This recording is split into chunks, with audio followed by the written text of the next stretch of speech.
Madam Speaker. Amendment 71, the gentleman from Culver. Thank you, Madam Speaker. I'd like to separate amendment number 71 for discussion and have some questions. That's If I may, why I before was calling on you. I appreciate that, Madam Speaker.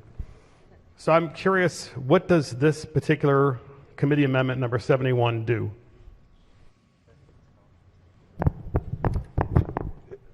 I'll defer to the chair of the committee.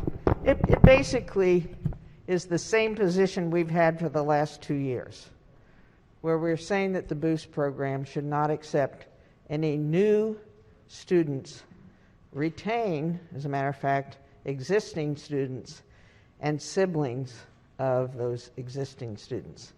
This is the language we adopted last year, and I believe the year before, which basically says that over a period of 12 years, the Boost program will continue to operate at a reduced rate, and at the end of 12 years, we believe will be ended. And how many children are in the program now? No. Not the children that are in the program. Okay? How many children are funded by Boost? Their tuitions, in part. Do we know? I do not know. 1,400. Okay. And do we know how many are in the waiting list? No waiting list. Okay. And who administers Boost? Well, there's actually a group that's appointed that every year meets and they administer Boost. They go over, how many schools, if there's been discrimination, so on and so forth, and make a determination based on the appropriation. Is it the Maryland State Department of Education ultimately that administers it? Because I'm not They actually come under sure. that. Say again, my apologies. That board comes under that. The board comes under them, so ultimately they're responsible. Okay, and I'm just curious, why are we doing this in the budget rather than putting a bill in that actually intends to, what appears to me at least, be to sunset Boost? Because Boost, as a program, was created in the budget, not a bill. And actually, I'm not sure if that's the case or not. I'll take your word for it. But it just seems like every year we have children coming up from Baltimore and other parts of the state, and they advocate for Boost funding. Obviously, they couldn't really last year, although I think some did prior to the pandemic, and this year they're not able to weigh in. Just seems like it would be better to have this in a bill as opposed in the budget so that people would have an opportunity to actually weigh in and talk about why it's important to them. I believe that any bill, all bills introduced on this subject area may be wrong, failed, and this was actually introduced in the budget as a compromise. Got it. Thank you. You're very welcome. Good. Thank you. I know on the amendment. On the Madam amendment. Speaker. Thank you, Madam Speaker. So I did do some research, and there are 2,500 children that are currently using Boost. And the Boost program is a program that helps children attend schools that are non-public schools. Let's be clear. That's what it does. And there are 2,500 children in the program, and there are 1,300 children on the waiting list. I suspect if more children knew that it was available, there'd be thousands and thousands on the waiting list. I have no doubt. But this amendment seeks to limit Boost funding only to those children who are already in the Boost program and their siblings. No one else. No one else is allowed, because once those children that are in the system matriculate through kindergarten, middle school, high school, and graduate, the program expires. That's what this amendment essentially does, amendment number 71. And I have to tell you, I can't understand why something so important wouldn't be put in a bill as opposed to an amendment to the budget, because there are so many thousands of children who could benefit from this program and from programs like it. but certainly from this program, because there have been thousands of children who have benefited from it already. 55% of the children using Boost are minorities. All are on free and reduced meal programs. These are the poorest of the poor and the worst of the worst schools. And we know, and I can say this, and I say this, and I want you to know why I say it. I don't say it because I'm happy, because I'm from there. We know that 83% of the schools in Baltimore City are failed schools by MSDE standards. And yet, funding has been record funded for 20 years. I think either the third, depending on where you read, the third highest per pupil spending or the fifth highest in the United States. And the results are abysmal. In fact, there's an article that just came out that states that a Baltimore high school student fails all but 3 classes, only passed 3 classes over 4 years, and still ranks near top of his class, and somehow managed to move forward. What kind of a future does a child have in a public school system that is so fundamentally broken? Yet, fully funded, high funded, third highest or fifth highest funded per pupil in the United States. And then another article really caught my eye, because I'm from Baltimore. My grandfather knew Nancy Pelosi's father. They were friends. And I thought it was fascinating when I read in the Baltimore Sun by Pamela Wood, a very well-written article, mind you. Maryland's oldest Catholic girls' school, Institute of Notre Dame, announces closing. It's a school that is so famous and so much part of our history that at one point during the Civil War, the students in this school could hear the cannon fire. Unbelievable story. Unbelievable history. Unbelievable, great private school education. Nancy Pelosi attended that school. So did Barbara Mikulski. And Nancy Pelosi talked about what a great time she had at the school, what a great education she had at the school. But here is one of the most powerful people in the world who didn't step up to keep the school open and could have done so in the United States Congress. We have an opportunity with Boost to not just try to end a program that's positive, but to fully fund it and expand it. And why wouldn't we expand it?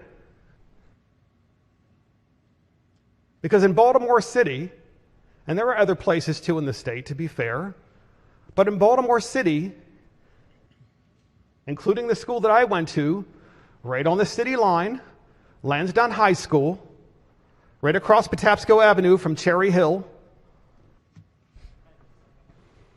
is a failed school.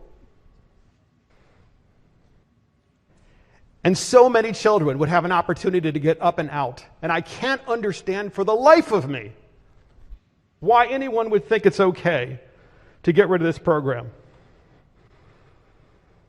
And I know the floor leader is going to say, well, because this school or that school is discriminating or whatever. I don't know if that's true or not. I mean, these are platitudes, right? But here's the thing. There was a time in this state when the Democrat Party actually engaged in critical thinking skills and was pragmatic and did what was pragmatic. We must do what's pragmatic, not what's perfect in public education and private education. We must do what works.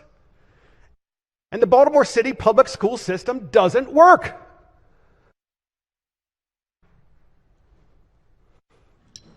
And I've said before, Madam Speaker, and I'm going to say it again, it requires a Republican to get up and talk about this, especially one who went to one of those schools. God knows I only got up and out because of my parents. That was the only reason. But I will say this. The children of Baltimore deserve so much better than this amendment. This is the opportunity to go to a private school when your public school has failed, is, in my opinion, the civil rights issue of our time. And I'm so proud to be part of the party of Lincoln and saying that on this floor. It needs to get done. How shameful it must be to be so one-dimensional that the only way you can think is to fund public schools, even those that are failed, knowing that another generation is going to be just thrown aside. So, Madam Speaker, I rise to oppose this amendment. There's nothing else I can say about that. Gentlelady from Baltimore City. Thank you, Madam Speaker. I rise as the mother of a Baltimore City public school student to tell my colleagues that the Baltimore City public school system is not failing. It is every day teachers show up in our Baltimore City public schools and they do absolutely everything that they could to help our children. Every principal in every school in Baltimore City now is doing everything they can. Is it a perfect school system? No, it's not a perfect school system. Does it have record funding? No, it doesn't have record funding. That's why we just overrode the governor's veto a few weeks ago to make sure that it does have the funding that it needs. I also happen to have attended a Catholic school when I was younger, when I lived in Washington, D.C., St. Anne's Academy on Tenley Circle. That school's closed now. And you know what? It's closed because it couldn't make the numbers work. And I got a great education there, but I would not want the DC government or any government to be paying to send money to that school or any Catholic school, even though I'm a practicing Catholic, because public dollars belong in public institutions. And so as a Baltimore City public school parent, I am very proud to support this amendment and to support our public school system in getting better each and every day. Thank you. Gentleman from Baltimore County and the annex on this amendment.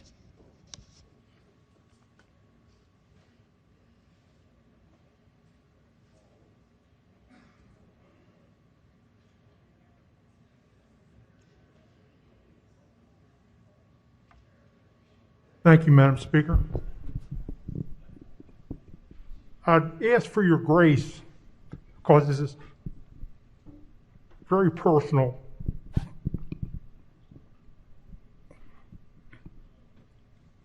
My wife works for a Catholic school. It's Cardinal Sheehan. These kids are her kids.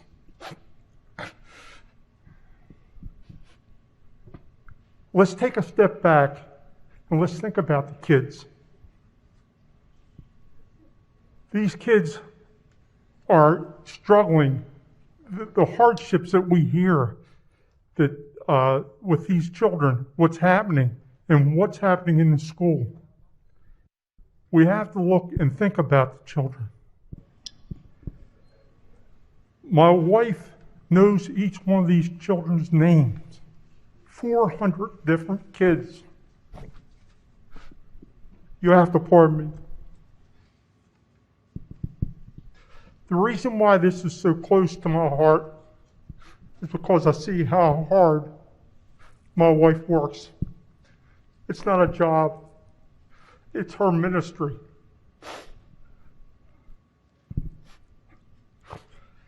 You have to pardon me. It's just very emotional. To see the outcome and hear some of the stories come from my wife, I wish she could be here today. It's just unbelievable. And I would ask that we continue to fund Boost and to help other kids continue to be able to attend these schools. And they're not Catholic, they're Baptist, there's all denominations, and it's not just Catholics. These kids are amazing. Some of the stories I hear, father threw the mother out. The mother's out on the street, but yet she wants to make sure her kid can go to Catholic or go to the school. It's just story after story. And for this reason, I'm standing here today. if you look at some of the students that's come out of there and some of the things that they've achieved, we have a football player that played for the Ravens. I believe it was the Ravens. They come out of Cardinal Shan. And has anyone heard the choir? The choir has been all over this country. Well, I'm going to say they have. They've been to New York. They've been on TV. And, the music program they have here is just amazing. And I think, if I'm not mistaken, I believe it's almost 99% of the children continue to go on to college. And this is not, and I just want to make sure, this is not a Republican issue. This is not a Democrat issue. This is about the kids. And whatever we do today, I just want to make sure that however you vote, we vote with the children. And we're not trying to take money from the city. I'm not going to get into that argument. It's because we have children come from all over that go there.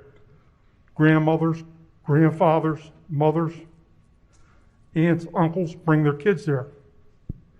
Anyway, I hope that you can understand where it's coming from. It's coming from my heart.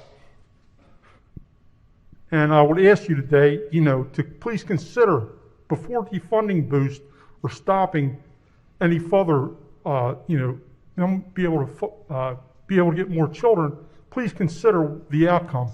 Please visit the school. I think the madam, I don't want you the delegate's name, has been there. There have been several, a couple of senators too. So this is a well-known school, and this is just one of many that's doing great works. And again, I just ask you to consider the kids. Let's not make it political. Let's not make it,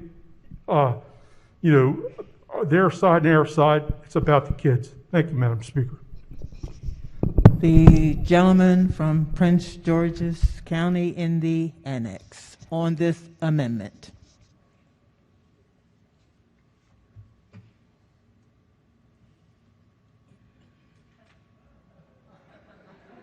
Hey, Morgan.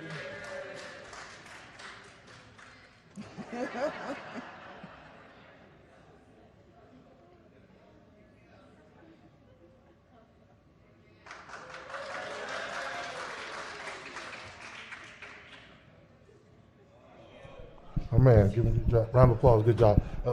Thank you, Madam Speaker, for the opportunity to address this, the amendment. And for years, I couldn't believe I just heard that we're going to take the funding from this. Can the floor leader on this one answer a quick question? Floor leader. Sure. How much money is currently in the Boost program? I think it came in at around $9 million. $9 million? Around there. I think that's the way it came in. Thank What you. it's gone out in Thank the you. last 2 or 3 years, Thank you. it's gone out at about $4.55 million. Yep. So this action has been pretty consistent in the last 2 or 3 years with the action taken in the House. Thank you. 4.5 million, $9 million. I represent a county where we have a school system that's over $1 billion. I've talked to my constituents and told them it's our job up here as delegates to bring as much school funding back to our schools as possible. I don't question anybody in the General Assembly on that. We want to go make a difference in our public school system. However, I'll tell you a story that touched me years ago, and it's always stuck with me. And that's why I'm going to be voting against this amendment. I have a school in my district, a woman in my district. She lost her oldest son to gang violence. And she said she applied for her younger son to get into a school. In Prince George's County, we don't have school choice. You got to go to your schools and your boundaries. She applied for him to go to a specialty school. The younger son did not get in. She came to my office and said, Delegate Walker, I'm not losing another kid to these streets. If I send him to that same school where his brother got shot, what do you think will happen? I had no answer for it all. She doesn't make a high income, so she was applying for her youngest son to go to a school called St. Columba, which has an alumnus that's among the delegates here.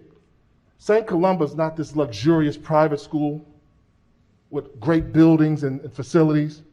The private schools that we have in Prince George's County, some of them, most of them, don't look as nice as the public schools. She could not afford to pay for this private school because the private schools have run out of the money for the financial aid. So what do I tell her when she's just trying to save her kid? It's not about discrimination. It's about safety. It was about the neighborhood. And we all try to say, let's get, the simple answer is, well, if our public schools are all up to par, we won't even have to worry about this. But the reality is they're not. And public schools aren't for everybody. And it should not be determined if we can help out students in the state of Maryland whose parents don't have the means to get them what they think as a parent is going to be a different education. The kid that lives across the street from me that goes to a private school, guess what? He's still my kid in my district. His parents are still my constituents. Why do we ignore that? They pay their taxes. They pay their taxes. Because they go to a different school, we're going to discriminate against them because their parents are sending them to a different school, or because they make a different choice, and we're going to make them the bad guy over $5 to $9 million. Come on, get real. This is an attack. It should have had a hearing. It should not be done in this form, in this format. So on behalf of the folks that I represent and that woman who I made that promise to, I'm rejecting this amendment. Step up, be a man. Gentleman from Baltimore County. Thank you, Madam Speaker. I wanted On this amendment. On this amendment, absolutely. I wanted to share a brief story that I think is very relevant. Shortly after I was elected, myself, my wife, and a couple friends, we used to go to a bar and restaurant in the city called Sticky Rice. They served freezer food and overpriced beer and had video game mart, and for a yuppie like me, it's just too much to resist. One day we were joined by a friend of a friend. She was a Baltimore City school teacher.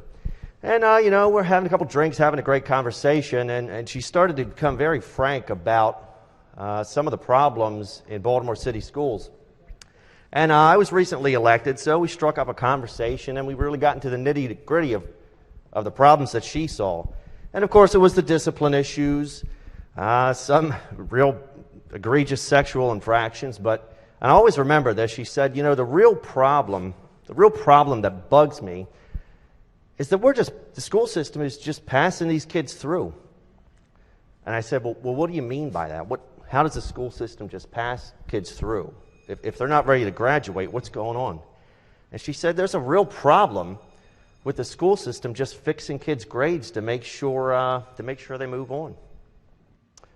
Several years later, local news had got a report from a teacher in the Baltimore City school system that there was a chronic grade-fixing issue, a scandal. Fox News sent a PIA request to get information about it. The city school system refused.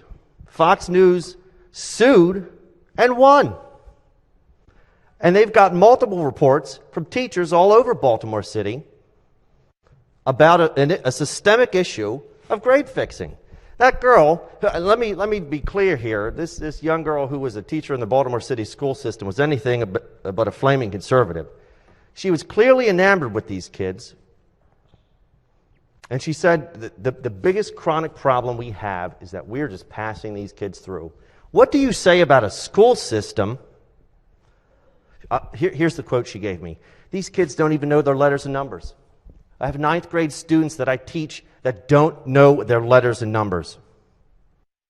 The gentleman from Culvert is absolutely right. This is the civil rights issue of our generation. We have this problem in Baltimore County now. We have grade fixing issues in Baltimore County. What are these students supposed to do who are stuck in a completely toxic situation? These students are the ones that are asking for these funds. If you're in a successful school, you're not asking for access to Boost. If you talk to these students, Talk to people. They will tell you why they are accessing these funds. These are parents and students who don't have any hope. They're in a school, they have problems, they're not satisfied, and they need another solution. And you see this passion, frankly, from people on both sides of the aisle already. I think people understand the value of these funds. And what are we telling people with this amendment? What are we saying to these people who have a solution that works for them and the people behind them who need the same solution? We're saying, screw you. If you're stuck in your school and you have a problem and you have a toxic situation, screw you.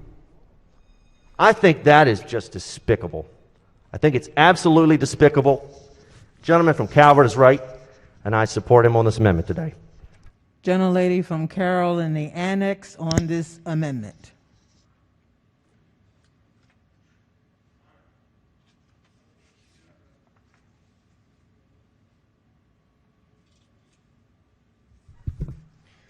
Thank you, Madam Speaker. You know, I was really moved by the speaking of two of my colleagues over here out in the hinterlands and the annex. And a lot of the talking that we've been doing this year, that we've heard over and over, what is the moral thing to do? Since January, in our committees, here on the floor, we have been told, what is the moral thing to do? So I'm here tonight to speak to what I think is the moral thing to do. There has been, since I've been in office here with my colleagues, many of them, a target on the boost funding. We've heard it year after year after year. We hear about, oh, too much funding, that's too expensive, year after year after year. Then we pass an education bill that's supposed to be for all of our children, to the tune of billions of dollars, billions, because we care about our children. I agree. I care about all of our children. I have 4 myself. It is, to me, completely immoral to sunset these funds and to cut off children in the future from having the opportunity for the basic need of education. I have learned so much in my years of sitting on Ways and Means and talking and discussing and debating many educational issues. But I have never understood why we would tell children and their families who desperately want their children to have the same chance of every other child in this state for a decent and safe education in the place of their choice. I was so moved by the delegate from Baltimore County because he has spoken to me many, many times about his wife and her love of the children that she teaches. She knows every single child's name that are in that school under the Boost program. Every single child. We talk about thousands and thousands and thousands of children. These are faces and families that matter. They all matter. It is just immoral to me that we would do this. I just really, truly feel that if we're willing to spend billions for future children, because we're not doing Kerwin tomorrow, we're not doing the blueprint tomorrow. There are kids today, next year, 2 years from now, 3 years from now, 5 years from now, that need our help, and this helps them. Please don't turn your backs on them. Thank you, Madam Speaker. Is there any further debate? Madam Speaker. Madam Speaker. Floor Leader. Yep, just quickly, Madam Speaker, a couple points to just clarify. First, to the good gentleman from Calvert County.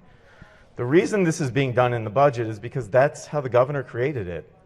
you know, you may be right. Really, maybe what we should do is zero this program out, and you can put a bill in that goes in Ways and Means to create a program. That is probably the way the program should be created. And I would be wholeheartedly in support of that. And they could debate the bill in the Ways and Means Committee, and if the program is passed, it will be funded. For now, this is the way the governor's created it. And this is the way the legislature's opportunity to put their stamp on it. Look, to the good gentleman from Prince George's County, remember, the student you're talking about, they will stay in the program. We are doing this compassionately.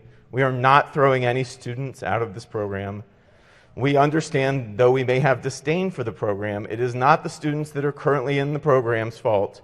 They should, and their siblings should, be able to stay and matriculate through the program.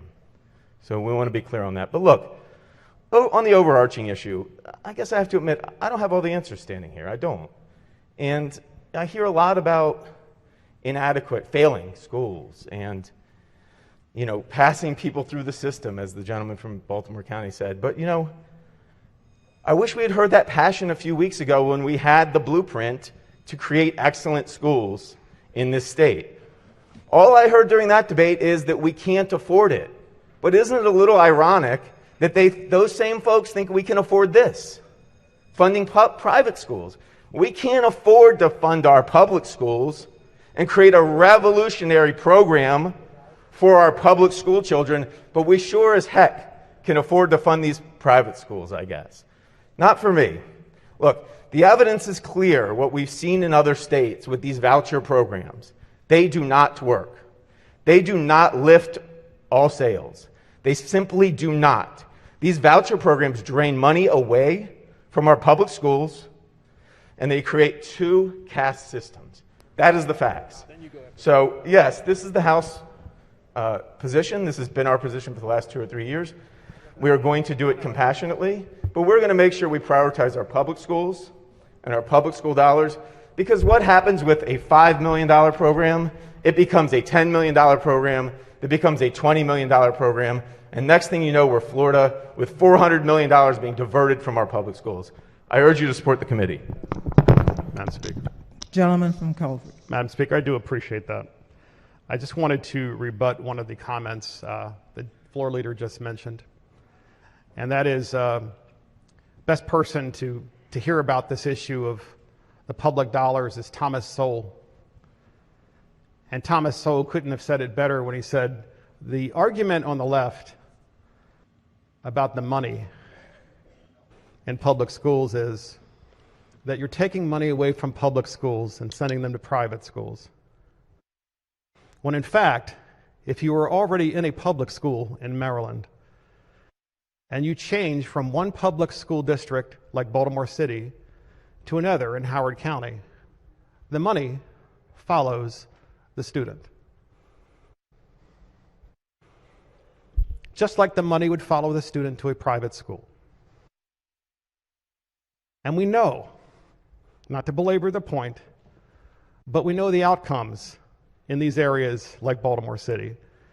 And the idea that the blueprint is going to fix that after 20 years of the other experiment that has failed in the city. We know it's time to try something new. I know the gentleman, the board leader, he knows me. I'm a pragmatist when it comes to these things. So, and hear me out. I have 3 children. 2 went to private school, and 1 went to public school. It wasn't for all of them, either way. Every child is different. They learn differently. And if I had a child in Baltimore City, and I had $20,000 to send my child somewhere, and I could give that child an opportunity, I might even send them to, I don't know, a boarding school somewhere to get out of the neighborhood, to have an opportunity. Not just to go to school, but to be safe. Kerwin doesn't fix that. And you know that. Kerwin doesn't make the community safer. It's so foundationally broken that it takes us on our side of the aisle to speak up about it. And I'm passionate about it, just like my friend from Baltimore County and my other friend here from Baltimore County, because I was one of those poor kids. Yes, I was. And I don't want to see another generation lost. And for all those reasons, I'm voting against this amendment. Gentleman from Talbot. Thank you, Speaker. I'll be quick, and I have not heard this. I know a lot of the discussion's been about Baltimore City. My district on the shore, we're very different. And my district in particular, I've had people make fun of it, called a lily white Republican district, the most lily white Republican district in the state. They've said things like that. And we have gaps in our society. And I tell you, this program is fundamental. It's absolutely fundamental to the future of a lot of kids in our district. And they would be blown away that we were talking about ending this program. And I heard the word disdain for the program. I just heard that.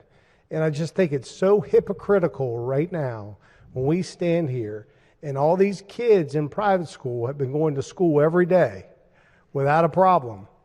And all of us parents with kids in public school have gone through absolute hell. It's unbelievable to me. Madam Speaker. Chair of the committee. Thank you. I've been taking notes, and I'm going to invite every person who stood up and talked about the Baltimore City Schools to come visit a school with me in the next year. I want you to watch teachers who, they know their students' names. They do. And they're working very hard to educate kids who come from sometimes the most devastating situations. The most devastating situations.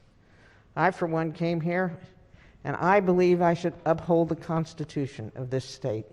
And the Constitution of this state says that we should, and this is in the first page or paragraph, that the Maryland General Assembly shall establish a system of free public schools and shall provide the taxation for their maintenance.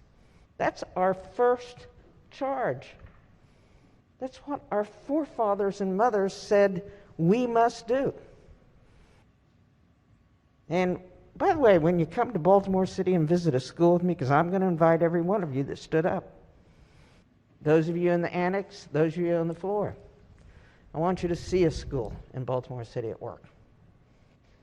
I'm going to take you the same way I come to Annapolis every time I leave my house. And we're going to go across Coldstream Lane, and we're going to look at that sign that stands there in front of Polly Western.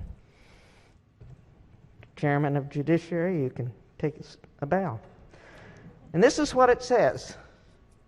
Polly Western Technical School, one of the top 25 STEM schools in the country.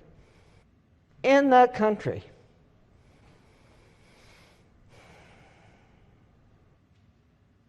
You know, that's not a failing school, and the kids who get there, who go through elementary school and go through, junior high school and get into Poly and get into our high schools, they're not just playing around.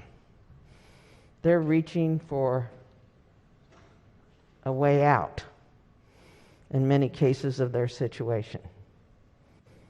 So, we debated a lot of what we heard here tonight in the Kerwin Blueprint bill. But I'm a Baltimore City school teacher. I taught those children. I knew every name. Thank you. The gentleman in the annex from Western Maryland on this amendment.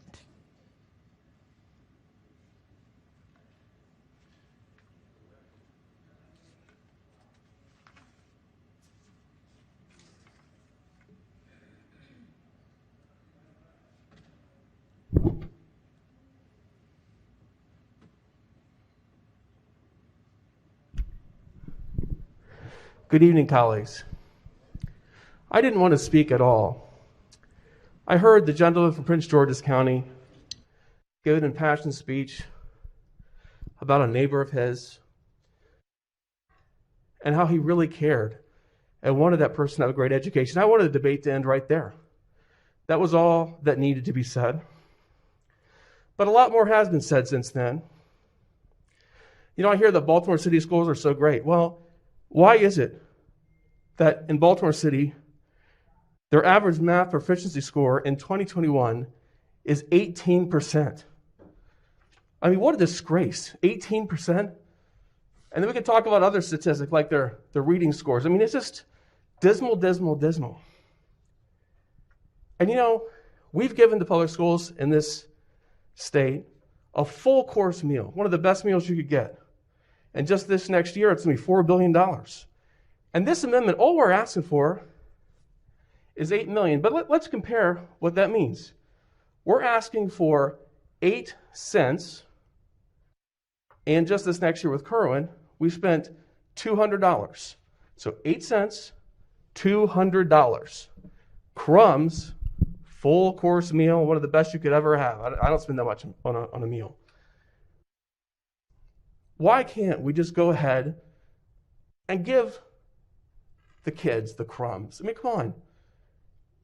These people, the boost money goes to the child. There's a waiting list, and it's full. We could at least give them some crumbs off the table. Thank you. On the amendment, all in favor signify by saying aye. Opposed?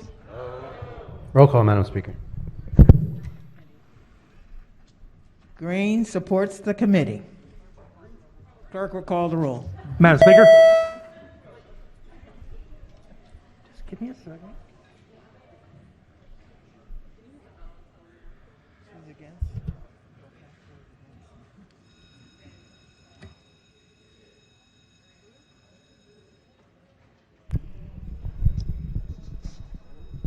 Madam Speaker.